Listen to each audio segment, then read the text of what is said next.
Hey everyone and welcome. Today on the bench we've got a lovely little pocket watch. On this video I'm doing something a little different. I'm going to narrate it. I think the last one I did was filmed on my phone and I put captions, but I thought it'd be a good idea to narrate it. So look at the state of that case, very scratched, very beaten. We're going to have to sort that out. Inside, lovely and shiny. There is an inscription, I'll show you that a little bit later. I think that's from a previous watchmaker. Now when you do wind it, it kind of skips. And there is a weird, it looks like a dial washer. But it does run, only not very well.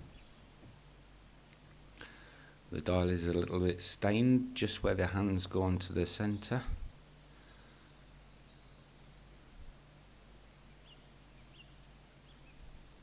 Let's have a little look under the microscope. We'll see what we can see here. As you can see, it's Swiss made. And that's that dial washer I was talking about. Don't know what it's doing, but it does skip when you try and wind it. So we'll have to sort that out when we put it back together.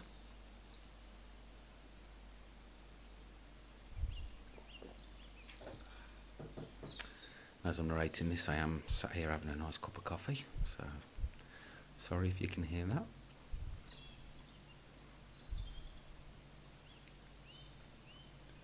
There we can see the balance spring going. I always love seeing that. And below it, the pallet forks. Seeming sorry for the focus. It is a new microscope, so I'm still learning, but there's a nice close-in view there.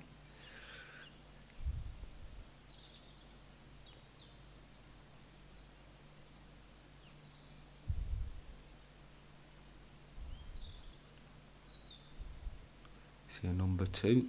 Don't know what that means. I have no idea what watch this is.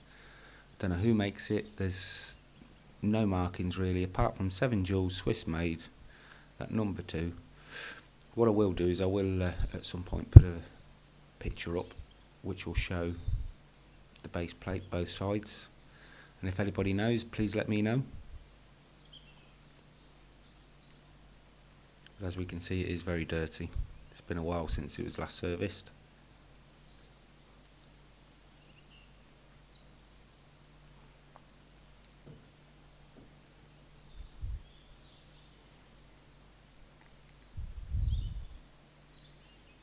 Okay, so that's that, the last watchmaker's mark I think. And there it is on the time grapher.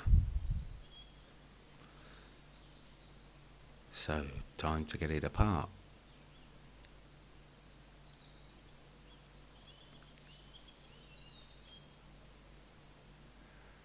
So, first thing we're going to do is take the power out the mainspring.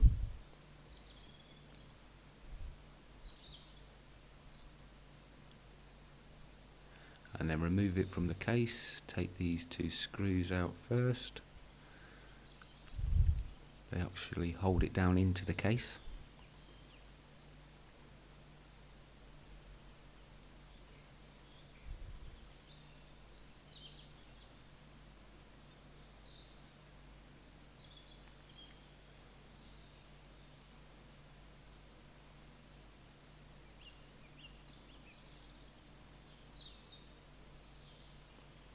Now I have only been doing this for about 6 months now. But I must say it is probably one of the most interesting hobbies I've gotten into.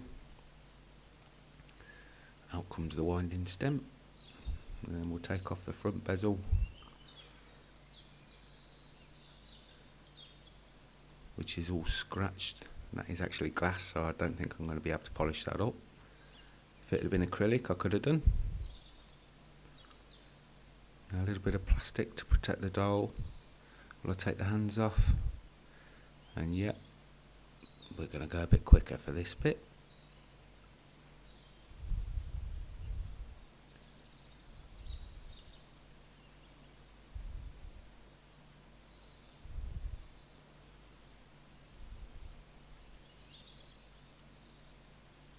Now this video is all being filmed on either a GoPro, my phone, or the camera attached to the microscope.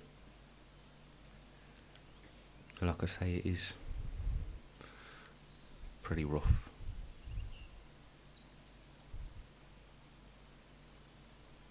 Off comes the dial.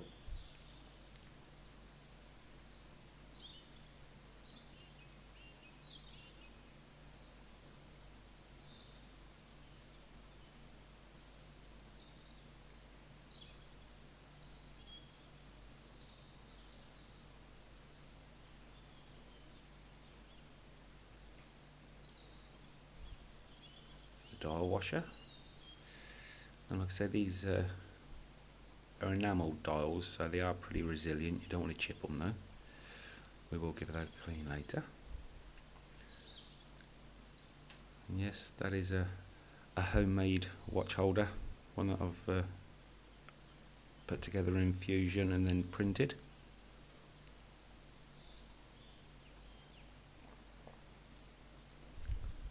And that's where I am sat, taking off the balance spring. You want to do that first of all so you don't damage it.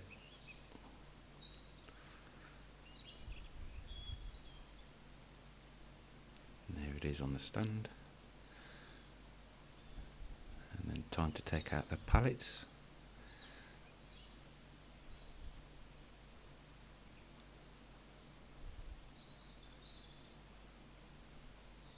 Sorry for the shaky footage here. Like I say, I'm doing this one-handed, filming with my phone.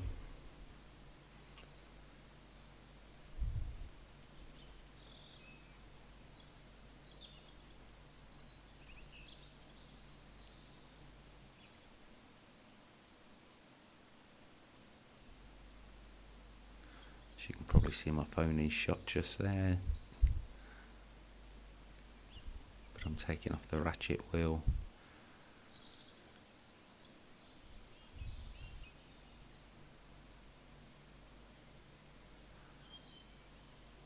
And that is very dirty, as we'll see in a minute.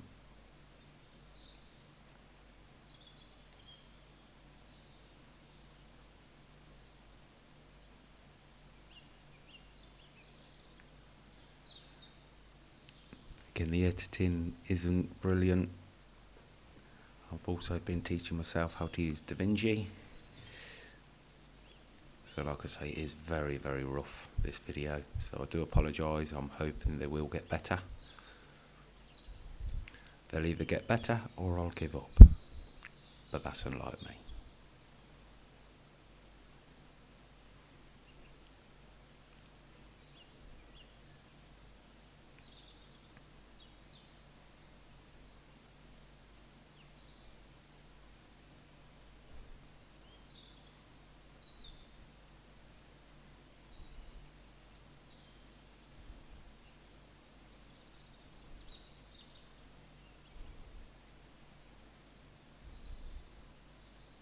So I'm going to take out the click.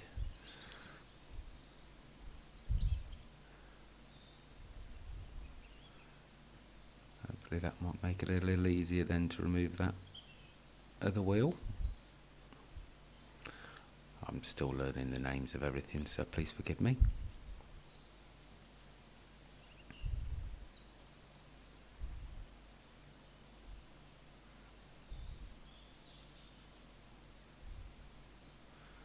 There we go.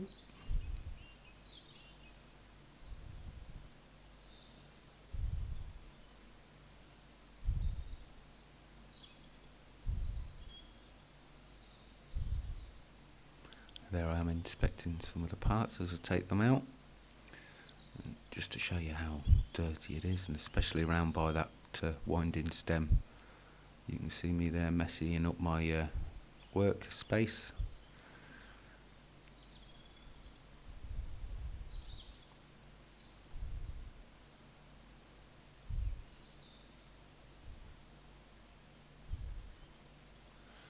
Go carry on disassembling it. We're on the dial side now, so we're on what's called the keyless works. It's one of the few things I do know. You know, back in the early days of these watches, you would have carried a key separately, and then at some point somebody invented a way to do it where you didn't have to carry a key, it was always attached. Hence the reason for keyless works.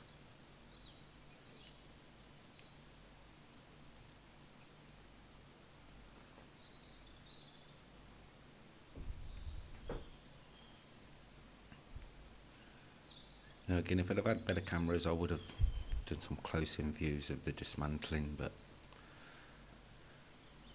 this is as bad as good as I can go at the minute, I'm afraid.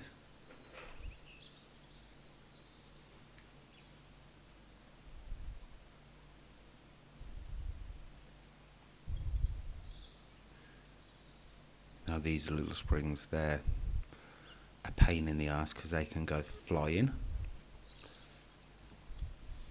It's the first time I've seen this. There isn't a jewel in this cap, it is just a metal cap.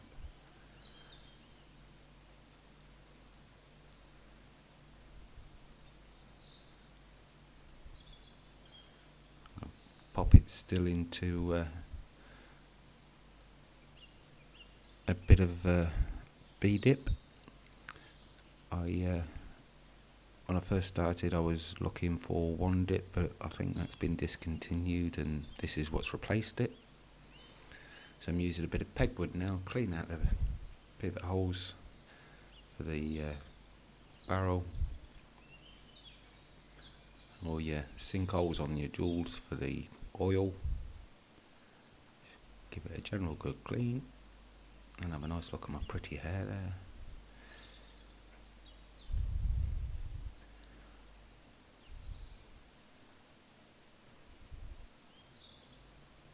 Look at the state of that workspace. I will give it a clean, but I'll do that at the same time the rest of it gets cleaned. Now talking of cleaning, into the washing machine. Wife wasn't too happy about this bit because it made a right noise.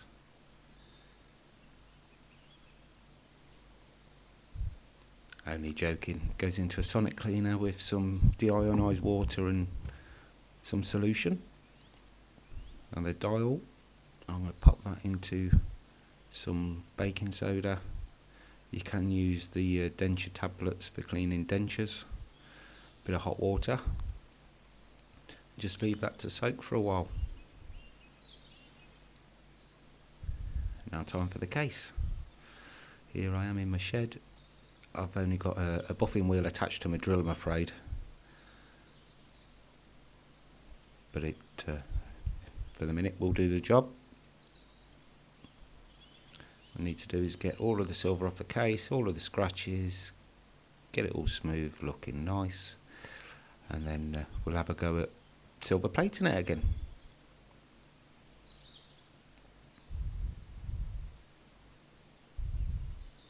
It already looks better. It's only been on there for a few seconds. Here we go again, trying to film it one-handed. And there is, I think, where it's sat in a previous owner's pocket or something, or in a drawer, there's lots of scratches in a little area, as you can see, that dark patch. But I do manage to get it, most of it off. And there we go, look, nice and clean. And that's all of the parts out the cleaner. All sparkling, ready to go back together. But first I've got to order this jewel. As we can see, that's cracked, that's no good, so that's going to need to be replaced. Put it in under the microscope again after the cleaning. Give it a little inspect. So I can't see any markings on the base plate except for that too.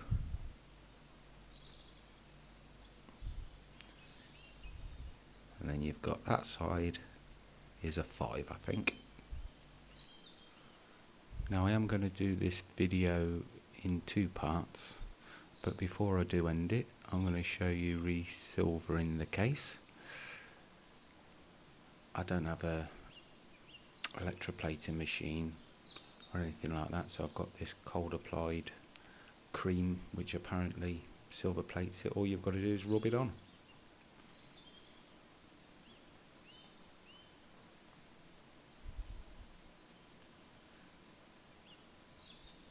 Seems to be working. I won't put you through the misery of watching it all in normal time. I will fast forward.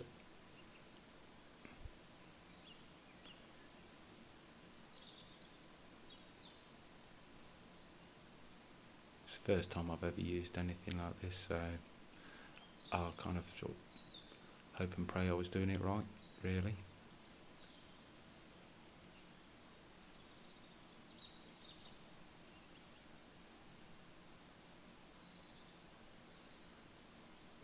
As you can see, it now looks silver. It's not brilliant in this light.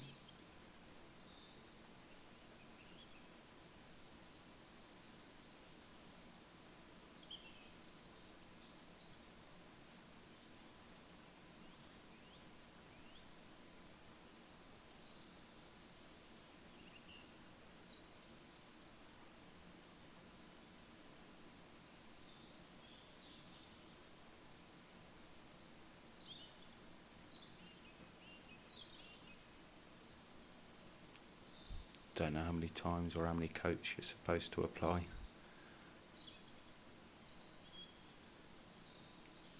But I just kept going until I couldn't see any more brass. But like I say, I think under the lighting conditions I've got, it kept looking yellow.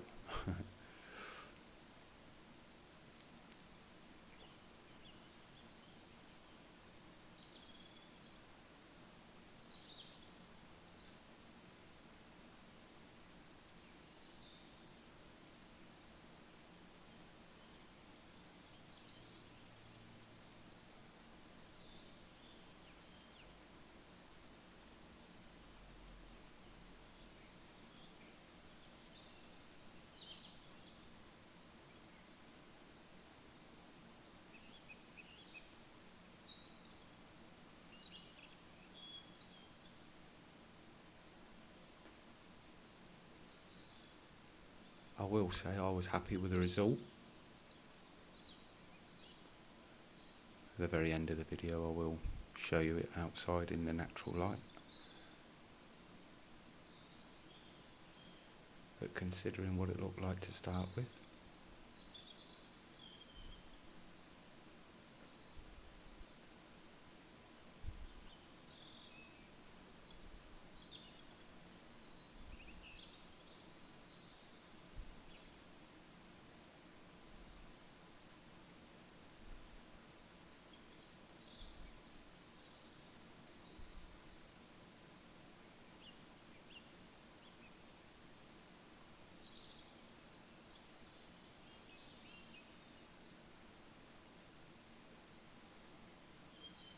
now if anyone's ever used this new shine stuff before and can tell me if I'm doing it right or wrong, that would be greatly appreciated.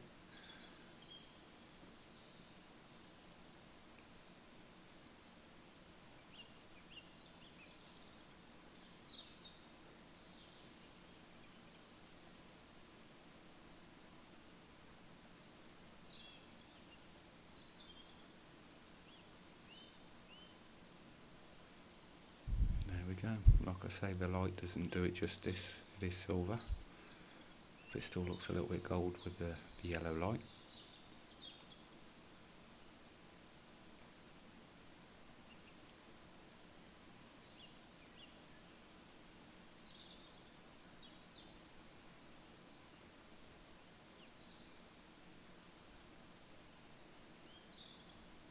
There we go. Outside, as you can see in the natural light, it does now look silver. So I am pretty happy with that. So thanks for watching. I'll see you on the next one on the reassembly.